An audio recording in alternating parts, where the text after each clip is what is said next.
তাহলে 13 নম্বর অঙ্ক যদি তোমরা বসে থাকো তাহলে দেখো 12 নম্বর অঙ্ক পুরোটাই করতে পারবো, কারণ function of x is equal to x to the power 4 plus 5x minus 3 এটা দেওয়া আছে।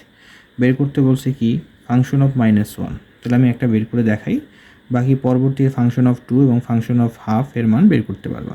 Function of -1 is equal to -1 to the power 4 plus 5 into -1 minus 3। মাইনাসের উপর যদি 4 থাকে অর্থাৎ পাওয়ার যদি জোড় সংখ্যা হয় তাহলে মাইনাসটা প্লাস হয়, অর্থাৎ +1 হচ্ছে প্লাসে মাইনাসে -5 -3, তাহলে 1 -5 এবং -3 হচ্ছে -8, 1 -8 অর্থাৎ -7, এটা অ্যান্সার। অনুরূপভাবে তোমরা হচ্ছে ফাংশন অফ 2 বের করতে পারবা এবং ফাংশন অফ হাফ বের করতে পারবা।